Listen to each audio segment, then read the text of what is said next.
Hello, my name is Amber Kelly. Welcome back to my channel, Things of the Things. If you have not already hit that subscribe button, please hit the subscribe button. We are trying to get to 1,000 subscribers, and I am literally punching videos. So like I said, today we will be making a planner pouch. Now, for this yarn, and don't pay attention to my nails because I need to get my life together. This yarn is a bulky number 5. This is Lion brand. This is the wool spun.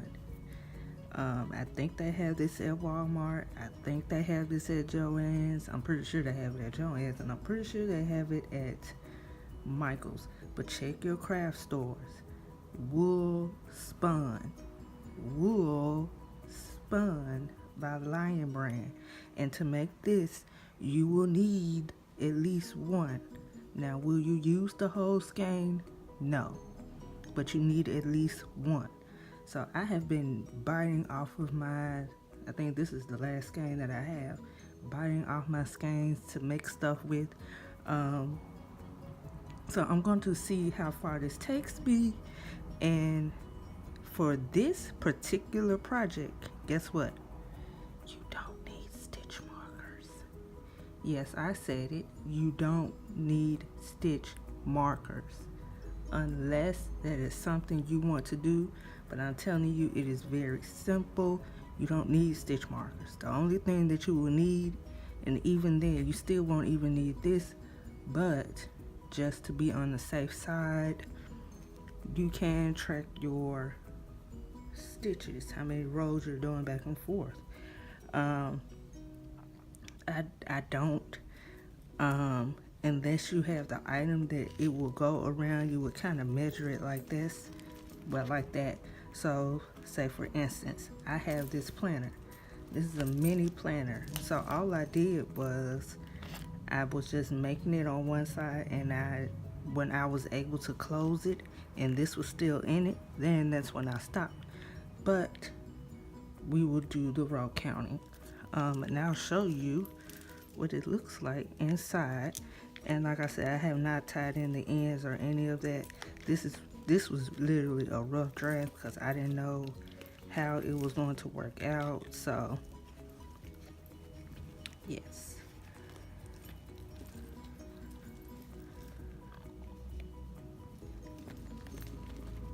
And like I said, I still have to put my bow on here right. It's not even on there right. And of course, y'all know I do my charms. So the charms can go on the inside, or you can leave it hanging out. But this is how this fits. So it's nice, snug. It's protected. I know a lot of people say they don't like when they have all those scratch marks. Well, this will stop you from having scratch marks on your stuff. You can even put handles on it to make it a little bag where you can put it across your body. Whatever that works for you. But today I'm just going to show you how to make the pouch. I did a video on the bow already, so you can go back and watch the bow, and then we will attach the bow together as well. So now that you have your yarn, and we will also be using the KB adjustable hat loom. Like I said, I would have had the rest of my pegs in here, but as you can see, the peg broke on the inside. So right now I have to use it like this. And these parts, I did a review on this. You can go back and watch that video. These parts, you just connect them, and this actually could make a newborn hat, which I did before this peg broke off inside of it. I will link that video down below as well, so you can go back and watch that. But as you can see, I did not put the other pegs that go in between. When you put the other pegs that go in between, this will make this a fine gauge loom. I just need this to be a regular loom. Okay? So we're going to use exactly 1, 2, 3, 4, 5, 6, 7, 8, 9, 10, 11, 12, 13, 14, 15, 16, 17, 18, 19, 20, 21, 22, 23, 24, 25. So we will be using 25 pegs, and yes. So if you have this all set up, I know this was a long introduction, then you are ready to get together. You are ready to go. You are ready to loom. You're ready to get your life together. And I will say, I don't know how a 4-ply yarn will work with this because I haven't made a bag out of the 4-ply, so I only know what a 5-ply does. Now if you want to see me, I could test it out, and if you want to know how to do it using a 4-ply, because it will definitely look different just because this is bulky and the 4-ply is a 4-ply. So if you would like to see that, just comment down below and we'll get that together. So like I said, let's get started. Okay, so to get started, we are going to unravel, and you only need 1 strand of yarn. That is all you need. This is a bulky, so you do not want to double your bulky because it will be impossible to work with. So like I said, you make a slip knot, and you're going to have 2 holes, one right here and one at the bottom. Now you could make it to where you don't have all of this, where it's not super long, and make it that short, or you can do it like this and have it a little bit longer. So I'm going to show you again. So for me, I just wrap it around my hand, not this way, but that way. Put my thumb right here, take it off of my hand while I'm still holding it like that. I'm pretty sure it's an easier way, but essentially you're doing that. And I'm going to put my hand, my 2 fingers, and I'm going to grab that short piece of yarn, and I'm just going to pull it up with my thumb and my pointing finger, and there we go. Now you don't want to pull this tight because this second loop has to go on the peg. Now I'm going to start on this side. Because we are going to do a diamond stitch, you're going to have to pick what side you want to U-wrap on and what side you want to diamond stitch on. So this will be a diamond stitch. Like I said, you put that yarn, that second hole, or that first one, on the loom. Pull this a little bit, pull the short one, put your 2 fingers, go behind it, grab the working yarn, pull it, go behind it. And like I said, this is a crochet and pull this so it won't be extra loose. But this is my crochet cast on stitch.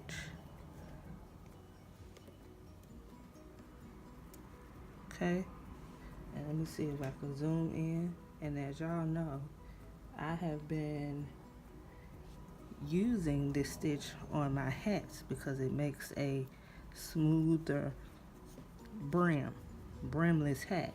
It's good for brimless hats. So you go behind, pick it up, and you can pull this back down if that loop gets too big, but go behind, pick it up, you go behind it, and I'm going to pull it back down a little bit with that other hand, go behind,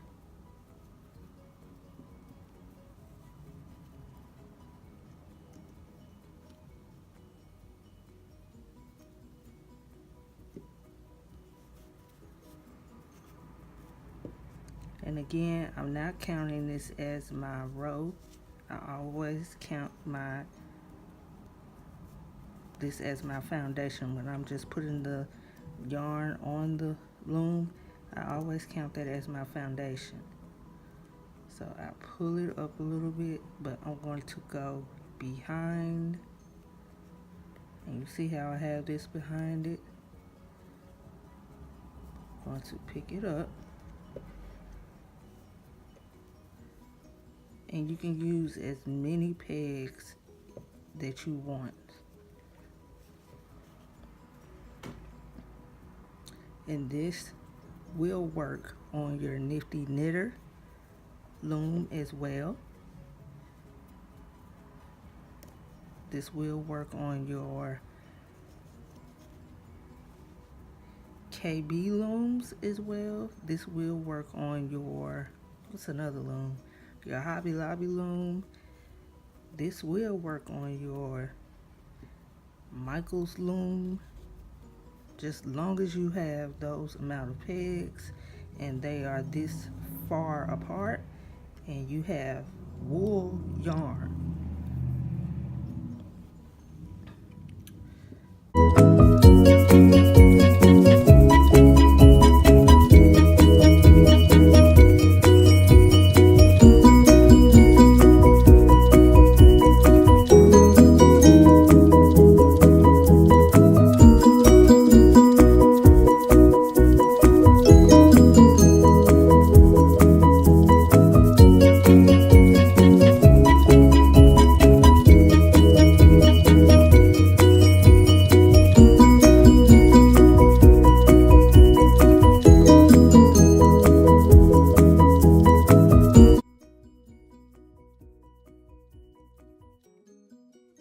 Okay, so now that you have done that, now we are going to decide, do you want to U-wrap on this side and you want to do the diamond stitch going on this side? You have to figure that out. So normally I do my diamond stitch on this side. You're going to have to stick to one side to do it on, because if you do the diamond stitch on this side and then you come back and do it on that side and then you U-wrap, it's not going to be a diamond stitch. All my U-wraps are going to be on this side and all of my diamond stitches will be on this side. Now, you can use your row counter however you want to, so I'm just going to count this as my row started. So, row 1.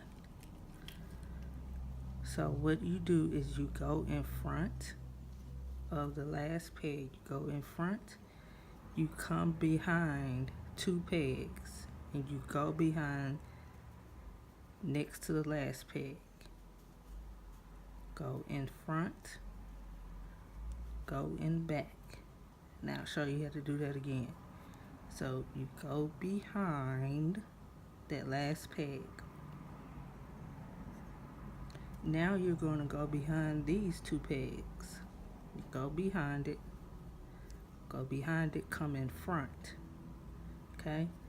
Go behind, come in front, go behind these 2 pegs. Okay? Now you're going to come in front of this peg,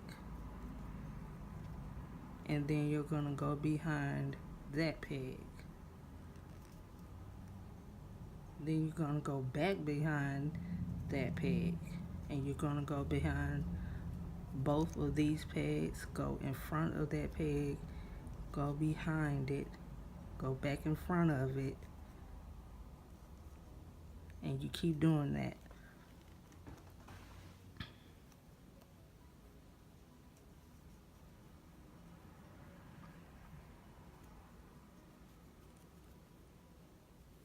And there is an option on here.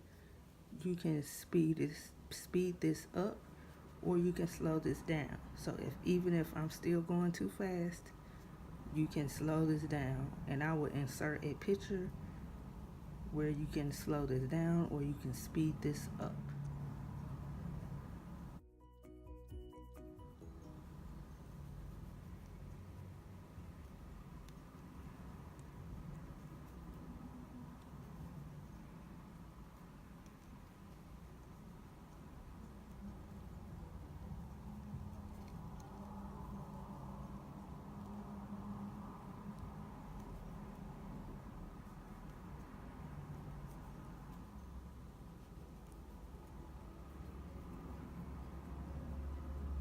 And this yarn right here you can put back on that side so it won't be in the way.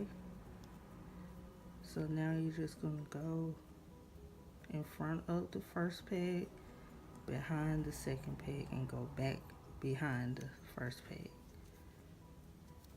So this is what it should look like.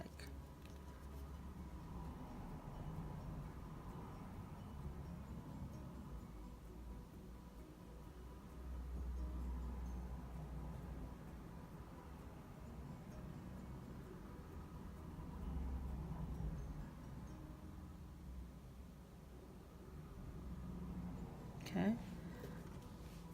so now we're just going to knit off all of the pegs.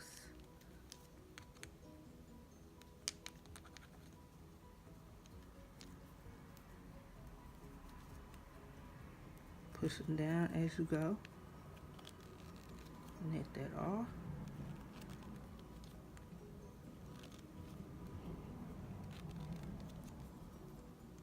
So to get comfortable with doing this, I highly recommend that you go back and watch my 8-figure video of me doing the scarf. Once you have watched that video, this will make a whole lot more sense. Because when I first started doing it, it didn't make a whole lot of sense to me, but I was like, I did the 8-figure. Duh. And the only reason why this is not an 8-figure is because we are going back the opposite way with a U stitch. We're not doing the 8-figure back both ways, back and forth. So that is what makes this a diamond stitch. Okay.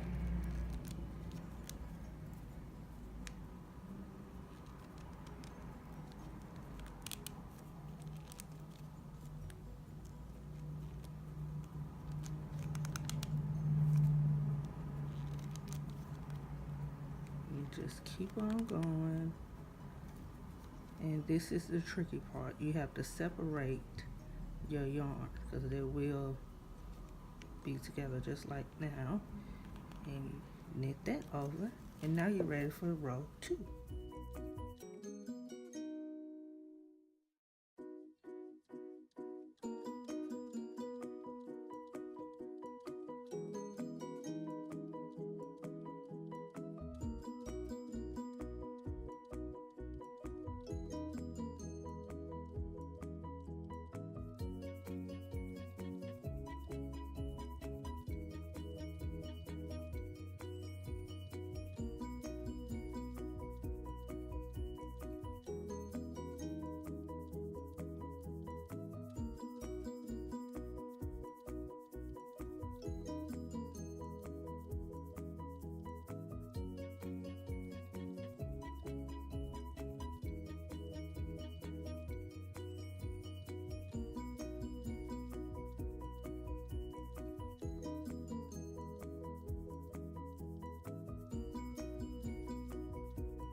After 10 rows, this is what you should have so far. Doesn't look like much, but hey, you are on your way. So I'm going to try not to prolong this video, but I'm going to go at least halfway, and I'll show you what it looks like halfway. But this is what it looks like on the outside. This is what it looks like on the inside. So this is what it's supposed to look like. So if yours looks like this, do not fret, do not, oh my gosh, have a moment and all of that. This is the way that it's supposed to look.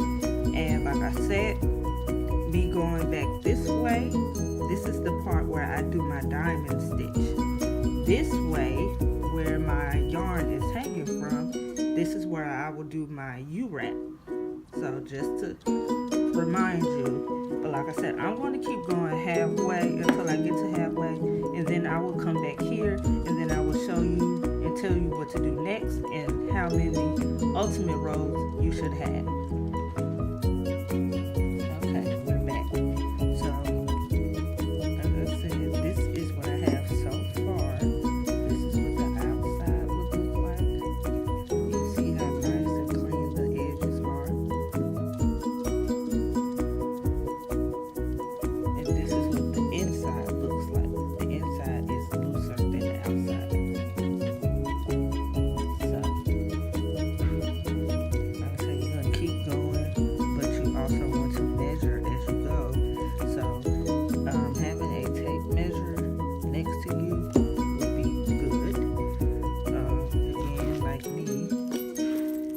I'm different, I don't have my tape measure. So another way to measure how big you want it to be. So say if I put this right here on top. Well, now I know that it is long enough, and I have stretched it out so on this side. So now I know I need to go as long as to meet the other end of it, so they can be sewn together. So this is another way that you can measure and see how you want it, how wide you want it to be, or how long you want it to be. So like I said, just get the object that you want, put it on top of it, and as you can see, I have enough room to sew this together, and this is what it looks like on the other side. And of course you would knit just a little bit longer just to give it that little extra cushion, but this is what you would do. Okay, and as you can see, again, it's reverting back to being together. So like I said, you would have to go a little bit longer, and of course my charms are getting in the way.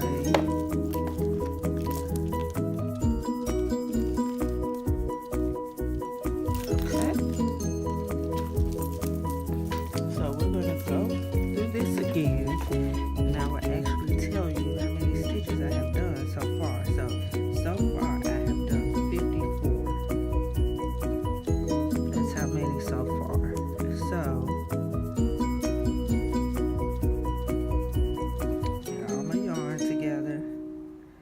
So now I'm back on this end where I have to remember, if you're right here and if you're following the video, then if the string is on this side, you will be U-wrapping. On this side where the string is not, you would be diamond stitching. So like I said, you bring it so to make sure that I'm not U-wrapping more than I need to, I just go back on my stitches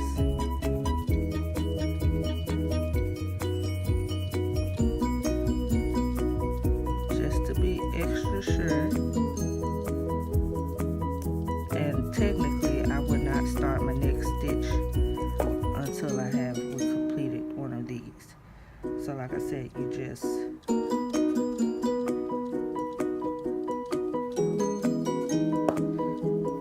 go just like that.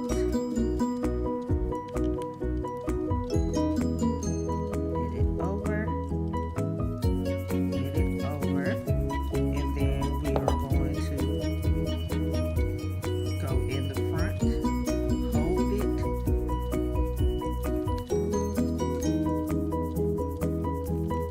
knit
this off because I made a mistake and did it. And I will show you, like I said, how to properly cast this off without making a mistake. And like I said, this is what it looks like so far. So very pretty. And this is what the insides look like. So if yours look like this, you are fine. And the edges should look like this. See, even yarn has edges. Ain't that something? Nice clean edges, okay? So like I said, I'm going to go ahead and finish this up, and then I will come back when we are getting ready to do the last row, and we are getting ready to decrease, cast off, and all of that jazz. See you in a minute. Okay, we are back. So now we have done this far, and this is actually more than enough to get it to go around it. Like I said, you just keep fiddling with it to pull it out more. But like I said, this is the inside, this is the outside. Okay, that's the outside, that's the inside. So okay, so now we're back. So we have done officially 103, and I counted that just going back and forth. So now we're at the end where we were doing the diamond stitch, and we're going to E-wrap, and we're decreasing now. So the yarn was coming from behind here. That is perfectly fine. Like I said, we're going to E-wrap, knit it, take this off, put it on the last one, and we are going to, if I can get my stitches to act right. And again, when doing this, we don't want to pull on this because we want it to be the same for the other side. So if one side is loose, we want the other side to be loose as well. Okay, so as you can see, I'm not pulling, I'm just simply E-wrapping, moving stitches, E-wrap, knitting off, moving it to the last one, knit off again, moving,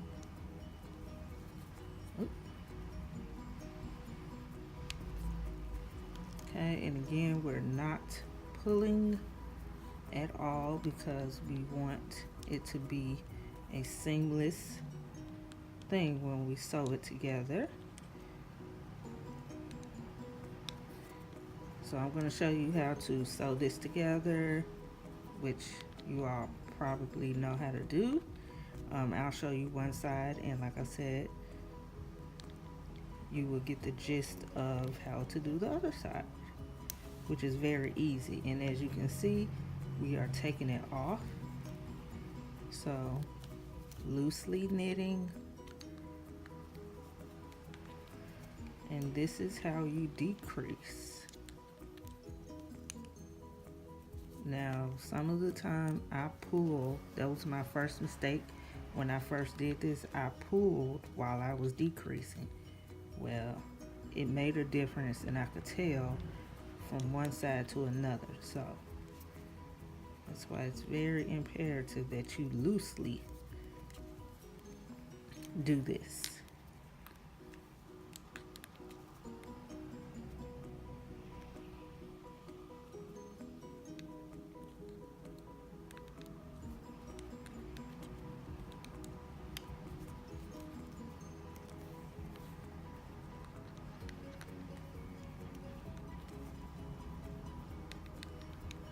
Yes, it is rainy and gloomy in Chicago, so my light may look a little funny, but it's all good. I'm just trying to get done with this before it gets too dark.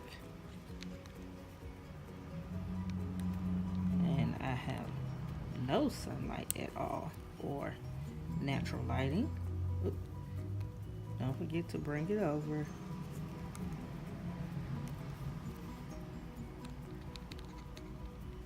And you will need a tapestry needle,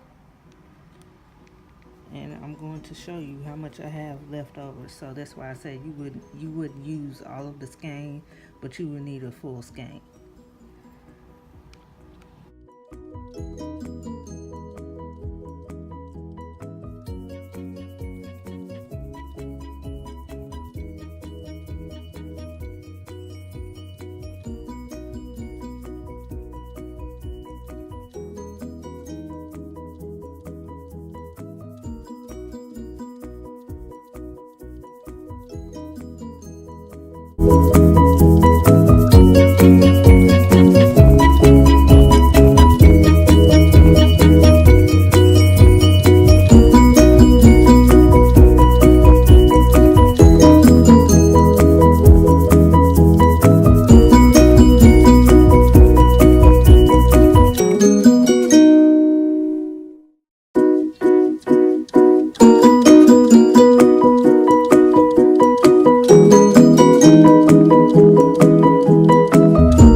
Just want to pull that working yarn. You want to pull enough so you can sew it in. You don't have to do any detail sewing, but you do want it to where you cannot see it. So I'm going to pull that much off, just enough to put in my tapestry needle and to sew it on through. And this is how much I have left. You will probably use this for the bottom, but you have two options. You can either use a crochet hook, or you can use a tapestry needle, and you want to sew it from the inside out. So that is the inside, this is the outside, but you want to sew it, you don't want to sew it this way, because guess what, you're going to see that seam, that seam, and it's going to, you can be able to tell. So how I do it is I sew it from the inside out, and I just sew the bottom, and voila. I'm going to show you how to sew this, and this part right here is very easy. You just sew it in together and you're good to go. And I will turn on the music while I'm doing this, so we will see in a minute.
Okay, so now we are done.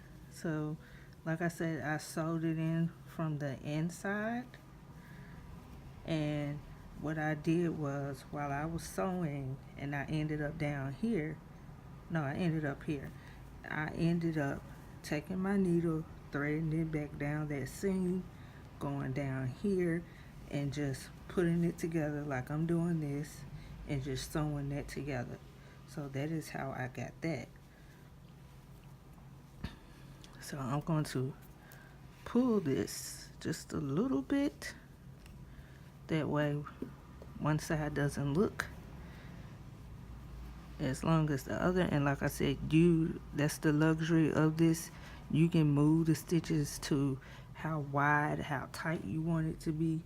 But yes, that is the outside. So I'm going to turn this in on the outside, and this is what we have. Now normally I would do better than this, but you get the gist of it. You have to like sewing to do that. I don't like sewing. So like I said, that is the seam where you just sew it all together. And like I said, this one is mine. So,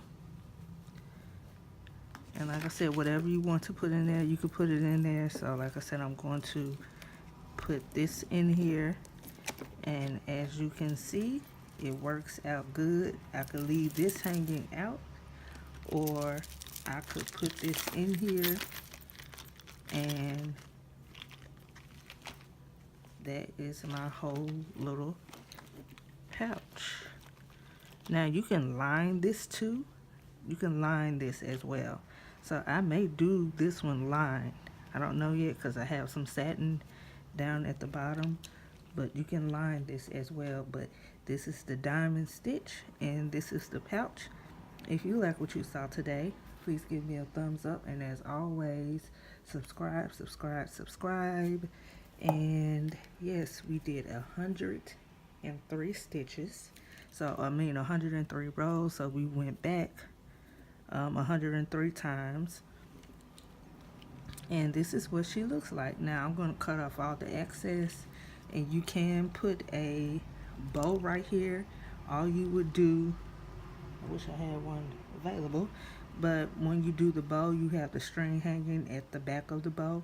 All you would do was just put that string through that bow, through this bag, tie it, and you can have a bow on here, or you can add straps as well. So that's the front and back of it,